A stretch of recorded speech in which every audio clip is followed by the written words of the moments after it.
अस्सलाम वालेकुम नाज़रीन, अनदर सेशन विद एच2 के प्रोग्राम के साथ हसन अली कादरी आपका मेज़बान एच2 हाज़िर है।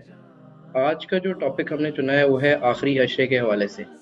मैं ज़ाती तौर पे समझता हूँ कि जो भी हमारा मुसलमान हैं हम और जितने भी हमारे मुसलमान भाई हैं, जो कि मोमिनीन हैं, मोमिनीन के लिए रमज़ान जो है एक मेहमान की हैसियत रखता है। और जब ये रमज़ान हमसे रुखसत हो रहा होता है तो हम दुखी होते हैं कि ये मेहमान हमारा चला जाएगा, तो शायद हमारी ज़िंदगी की जो बरक़ात हैं, जो बरकतें हैं, वो कम हो जाएँगी। जो बरकतें हम इस महीने में समेटते हैं और ख़ासकर जो आखिरी अशरे का जो मामला है और ख़ास तौर पे शब कदर का जो मामला है, उस पे आज हम बात करेंगे और इस पे बात करने के लिए आज मेरे साथ मौजूद हैं जनाब मुफ्ती मोहम्मद सुहैब अशरफ साहब। मुफ्ती साहब, हम आपके बहुत शुक्रगुज़ार हैं कि आपने एक मर्तबा फिर हमें मौका दिया बात करने का दीन की और डिस्कस करने का इस मामले को और ख़ास तौर पे आखिरी अशरे के हवाले से बात करने का मौका दिया। अस्सलाम वालेकुम सर। वालेकुम अस्सलाम वरहमतुल्लाहि कैसे वबरकातुहू। मिज़ाज हैं सर? अल्हम्दुलिल्लाह अल्हम्दुलिल्लाह, शुक्र है आपका अच्छा, मेरे भाई। सबसे पहले तो जो रमज़ान की हैसियत है मैं चाहूँगा ख़ास तौर पे आखिरी अशरे की जो जा रहा होता है और जो जज़्बात होते हैं और जिस तरह से मामला होता है आखिरी अशरे का, उसके बारे में अगर आप बताएँ कि सर देखें ना, ये एक कामिल मोमिन के लिए जो है एक मेहमान की हैसियत रखता है और जो बरकतें हम समेटते हैं और ख़ास तौर पे जो आखिरी अशरे की जो अहमियत है, जो कि कहा गया है कि निजात का ज़रिया बनता है एक मोमिन के लिए, उसके बारे में थोड़ा-सा बताएँ? नहमदुहु व नसल्ली अला रसूलिहिल करीम, अम्मा बाद। देखिए, कुरान करीम में भी अल्लाह तबारक व तआला ने एक पूरी सूरत इसीलिए नाज़िल फरमाई कि जो आखिरी अशरे की जो एक रात है, जिसको हम लैलतुल क़द्र कहते हैं, उसके जी, फ़ज़ाइल के ऊपर अल्लाह तबारक व तआला ने नाज़िल फरमाई। रमज़ान का महीना ये अल्लाह तबारक व तआला की तरफ से मेहमान, बल्कि मैं अक्सर ये कहा करता हूँ कि ये अल्लाह तबारक व तआला की तरफ से नेकियों की सेल लगाई जाती है रमज़ान में, कि सुभान अल्लाह, छोटे-छोटे सुभान अमाल अल्लाह, हम करते हैं और अल्लाह तबारक व तआला उसके ऊपर बड़े-बड़े इनामात अता फरमाते हैं। तो सुभान ये अल्लाह। रमज़ान आहिस्ता-आहिस्ता आखिरी अशरा से गुज़र गया है और आहिस्ता-आहिस्ता अपने इख्तिताम की तरफ जा रहा है। तो यकीनन आम अगर हम दुनियावी कायदे के हिसाब से देखें, तो जो दुनिया की सेल होती है, वो आखिरी में जाके उसमें चीज़ें कम रह जाती हैं और अच्छा माल नहीं होता।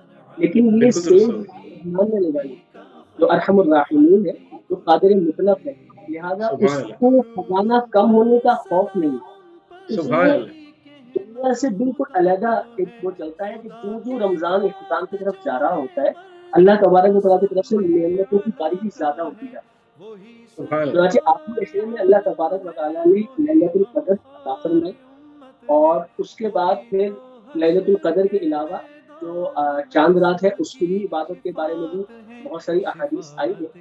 तो सुभान अल्लाह। ये रमज़ान मुबारक का जो आखिरी अशरा है, ये बहुत कीमती है, क्योंकि अगर रमज़ान किसी ने सही तरीके से, जो कि हम नहीं गुज़ारते, हमने जी, जी, उसको गफ़लत में गुज़ार दिया, तो ये आखिरी अशरा अभी मौजूद है और ये इसीलिए अल्लाह तबारक व तआला ने दिया हुआ है कि जहाँ तक हो सके, किसी तरीके से हम अपने आप को इस काबिल बना लें कि अल्लाह ताला को राज़ी करके जन्नत हासिल करें।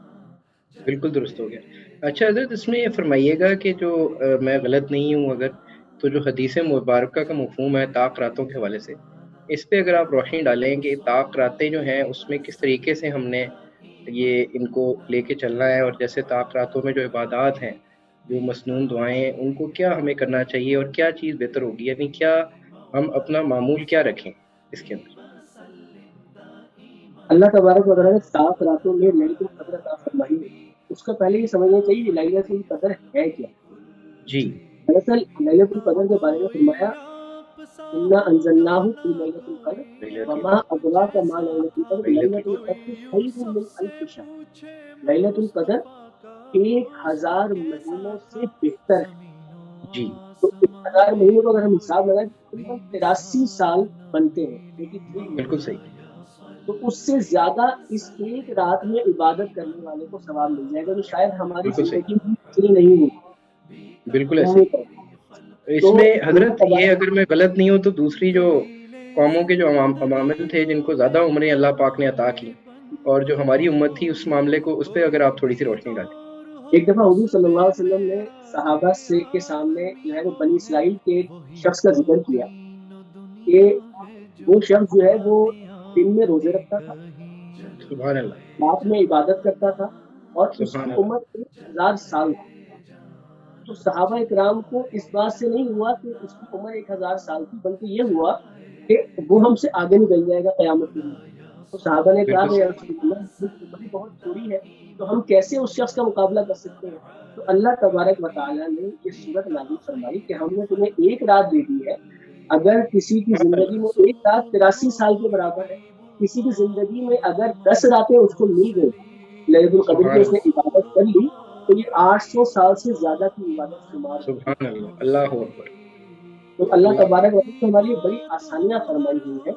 और लैलतुल क़द्र के अंदर जैसा कि आपने पूछा था, आपने फरमाया भी था, बिल्कुल सही बात है, इसमें क्या करना चाहिए, असल बात ये। तो अल्लाह तबारक व तआला ने इतनी आसानियाँ दी हुई हैं कि इसके अंदर कोई ख़ास इबादत नहीं रखी, कोई ख़ास कलिमात नहीं रखे, कोई सही, ख़ास तरीका इबादत नहीं रखा। सही, क्या कहा कि इबादत करो जहाँ तक कर सकते हो। हमारे बुजुर्ग हज़रात फरमाते हैं कि हमारे बुजुर्ग जैसे मौलवी अता उस्मानी साहब हैं, दूसरे हज़रात हैं, वो ये फरमाते हैं कि लैलतुल क़द्र में जैसा कि हम लोग हैं कि हम लोगों को बहुत ज़्यादा इबादत हम लोगों से नहीं होती, ना हम लोगों को ज़ौक़ है, ना हम लोगों को शौक़ है, तो उसमें ये काम कर लिया जाए कि जितनी इबादत कर सकते हैं, उतनी इबादत कर लें, जितना जाग सकते हैं, उतना जाग लें। सुभान उसके अल्लाह, बाद चाहे सो जाएँ। अच्छा, जागने में भी ये क़ैद नहीं है कि नमाज़ ही पढ़नी है, नमाज़ पढ़ लें, तिलावत कर लें, ज़िक्र कर लें, और कुछ नहीं कर सकते तो लेट कर बिस्तर पर अल्लाहू अकबर, सुभान अल्लाह व बिहम्दिही, सुभान अल्लाहिल अज़ीम, ये छोटे-छोटे कलिमात अल्लाह ने अता फरमाए हुए हैं, इनको पढ़ता रहे, अच्छा तो हज़रत पूरी यहाँ रात पे जागने का सवाब मिलेगा। एक पहलू ये भी है कि जब अल्लाह का बंदा इबादत करता है और उसको थकावट होती है और फिर जब वो सो जाता है, तो अगर मैं गलत नहीं हूँ तो अल्लाह पाक ने ये भी फरमाया है कि वो भी एक इबादत का ही पहलू है। उस पे भी अगर आप थोड़ी-सी बिल्कुल, बात करें। बिल्कुल।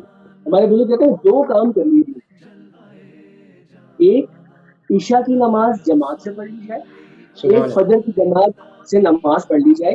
ये 2 नमाज़ें जमात से पढ़ ली जाएँ लैलतुल क़द्र गुज़ारते हुए। तो अगर उसके बाद कोई एक भी अमल ना करे, बल्कि फजर यानी ईशा की नमाज़ जमात से पढ़े और थोड़ी-सी इबादत करके सो जाए कि भई सुबह काम से जाना है, ऑफ़िस जाना है, दुकान जाना है, और फजर की नमाज़ जमात के साथ पढ़ ले, तो पूरी रात इबादत करने का सवाब अल्लाह तबारक व तआला अता सुभान फरमाएगा। अल्लाह, सुभान अल्लाह। यानी ये एक आसानी की स्कीम भी अल्लाह पाक ने हमें अता की है। अल्लाह तबारक व तआला की तरफ से आसानियाँ ही आसानियाँ हैं, आसानियाँ ही सुभान आसानियाँ। अल्लाह। अच्छा हज़रत एक बड़ा अहम पहलू है जिस पे आज मैं बात करना ज़रूरी समझूँगा आखिरी अशरे के हवाले से, कि आप जानते हैं जितने भी हमारे दोस्त हैं, जितने भी हमारे मुसलमान भाई हैं, एतिकाफ़ के अमल के अंदर दाखिल होते हैं और एतिकाफ़ उनका ख़त्म होता है ईद के चाँद पे। अब एतिकाफ़ का जो मामला है, एतिकाफ़ के लिए जो फ़राइज़ हैं और जो ज़िम्मेदारियाँ हैं, उनको मुझे ज़ाती तौर पे लगता है कि आजकल जो है हम भूल गए हैं। हमने शायद बड़ा एक आम मामला कर लिया है एतिकाफ़ का, जो उसके फ़राइज़ हैं उनको शायद हम उस तरह सरअंजाम नहीं दे पाते। तो ये एक मामले के ऊपर अगर आप रोशनी डालें। देखें, एहतिकाफ़ जो किया जाता है, हुज़ूर सल्लल्लाहु अलैहि वालैहि वसल्लम ने सल्लल्लाहु अलैहि वसल्लम। एहतिकाफ़ आखिरी अशरे का एहतिकाफ़ फरमाया करते थे।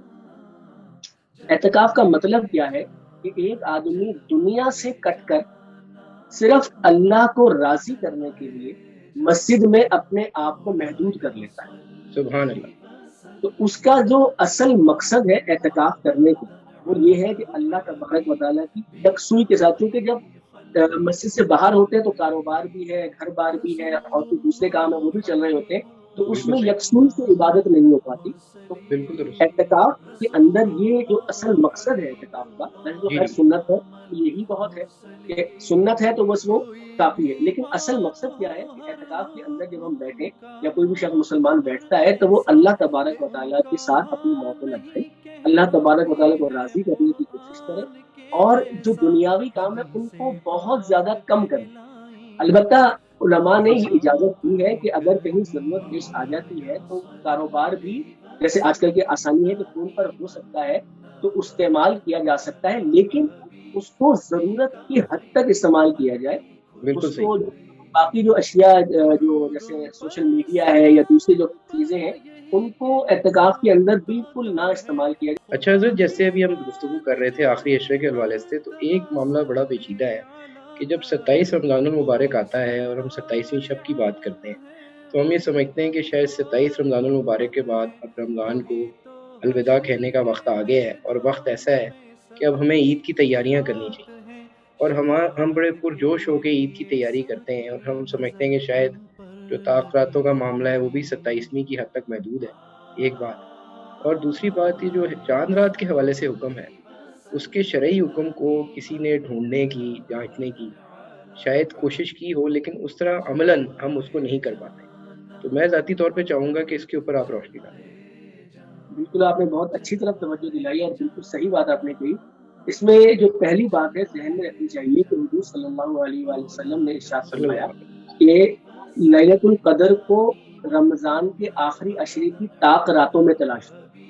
یہ سبحان ضروری اللہ، نہیں ہے کہ لیلۃ القدر جو ہے وہ 27ویں کی رات ہی لیلۃ القدر ہوگی، 21ویں، 23ویں، 25ویں، 27ویں اور 29ویں، ان کے درمیان لیلۃ القدر مختلف رمضان میں ہر سال مختلف بھی ہو سکتی ہے اور ایک بھی ہو سکتی ہے، ہمیں معلوم نہیں ہے۔ لہٰذا 27ویں کے بعد 29ویں شب کو جاگنا اور یعنی اس کو رات میں اللہ تعالیٰ کی عبادت کرنا، یہ اس کو چھوڑ نہیں دینا چاہیے اور یعنی بالکل عید صحیح، کے تیاریوں میں نہیں لگ جانا چاہیے۔ دوسری بات جو آپ نے کہی وہ یہ کہ جو چاند رات ہے اس کو واقعی ہم لوگ بہت زیادہ جو ہے وہ ضائع کرتے ہیں، اور یہ رات بڑی قیمتی رات ہے۔ روایات میں آتا ہے کہ اللہ تبارک و تعالیٰ رمضان کے پہلے روزے سے یہ معمول حضرت اللہ تبارک و تعالیٰ کا ہوتا ہے کہ اللہ تبارک و تعالیٰ ہر افطار کے وقت ایک روایت میں 6 لاکھ افراد کی اور ایک روایت میں 10 لاکھ افراد کی بخشش فرماتے ہیں۔ سبحان اللہ، اور جو آخری روزہ ہوتا ہے اس میں اب تک جتنے لوگوں کی بخشش کی ہوئی ہوتی ہے اتنے کی مقدار کے برابر ایک رات میں بخشش فرماتے ہیں۔ سبحان اللہ، سبحان تو اللہ، یہ جو رات ہے یہ بڑی قیمتی ہے۔ عربی میں اور فقہ میں بلکہ جو ہماری شریعت ہے اس میں اس رات کو کہا جاتا ہے لیلۃ الجائزہ، جو چاند رات ہے اس کو کہا جاتا ہے لیلۃ الجائزہ، انعام کی رات، کہ اب تک پورا سبحان اللہ، رمضان تم لوگوں نے گزارا، تم لوگوں نے محنت کی، تم لوگوں نے روزہ رکھا، تراویح پڑھی، عبادات کی، اب اس کے انعام کی رات ہے۔ یہ انعام کی رات سبحان کیا ہے اللہ، اس کو ہم بڑا ضائع کرتے ہیں۔ روایات میں آتا ہے کہ حضور صلی اللہ علیہ وآلہ وسلم نے ارشاد فرمایا کہ جو شخص عیدین کی راتوں میں یعنی عید الفطر کی رات اور عید الاضحیٰ کی راتوں کو عبادت سے زندہ رکھے گا، اللہ تبارک و تعالیٰ اس کا دل اس دن زندہ رکھیں گے جس دن دوسرے لوگوں کے دل مردہ ہو چکے ہیں۔ سبحان اللہ، سبحان فتنے کے وقت میں اس کا دل فتنے میں مبتلا نہیں ہوگا، اللہ تبارک و تعالیٰ اس کے دل کو صحیح راستے پر رکھے گا۔ ایک اور روایت میں آتا ہے کہ جس شخص نے 5 راتوں کو زندہ رکھا اس کے اوپر جنت واجب ہوئی، اللہ، اس بالکل میں سے صحیح، ایک رات عید الفطر کی رات۔